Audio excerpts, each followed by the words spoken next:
Assalamualaikum warahmatullahi wabarakatuh. Perkenalkan, nama saya Aulia Salawati Farah. Di sini saya akan menjelaskan mengenai anatomi kepala bayi. Baiklah, saya akan mulai menjelaskan mengenai anatomi kepala bayi. Jadi kepala bayi itu terbagi menjadi beberapa, yaitu ada bagian wajah, kemudian ada bagian tengkorak, dan juga ada sutura-suturannya. Di bagian wajah itu ada os atau tulang orbita, kemudian ada os zygomaticum yaitu tulang pipi, kemudian ada os nasal tulang hidung, os maxillaris ada tulang rahang atas, dan juga os mandibularis yaitu tulang rahang bawah. Setelah di bagian wajah, maka kita lanjut untuk di bagian tengkoraknya. Itu ada os atau tulang frontalis, itu tulang dahi. Ada os parietalis, itu ada dua ya, os parietal. Yang dahi tadi frontal ada dua juga. Kemudian ada os occipitalis.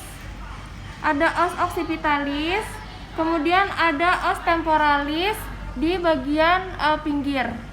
Kemudian kita masuk ke dalam bagian sutura-sutura, yaitu sutura yang memisahkan antara kedua tulang si bayinya, yaitu ada sutura frontalis, yaitu dimana garis yang memisahkan antara tulang kedua frontal.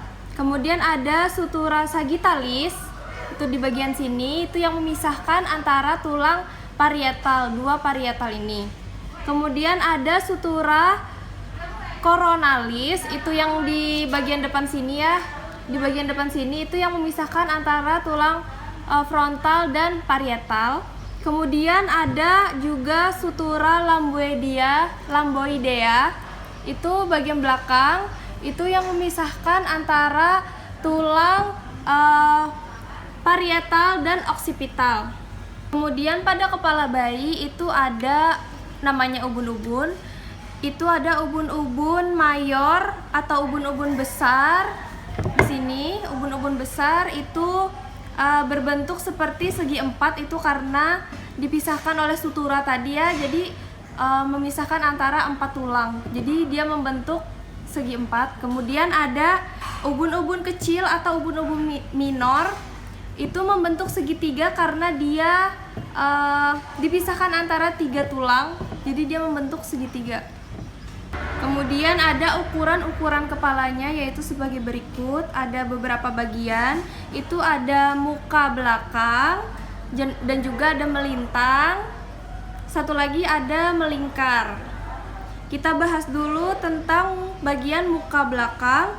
Itu ada occipitobregmatica, yaitu yang pertama ada occipitobregmatica, occipito dan sampai bregmatica sini. Itu ukurannya 9,5 cm. Ada juga suboccipito frontalis, itu ukurannya 11 cm. Ada juga fronto occipitalis, itu ukurannya 12 cm. Kemudian ada mento occipitalis, itu dari dagu sampai ke occiput. Mento occipito itu 13,5 cm.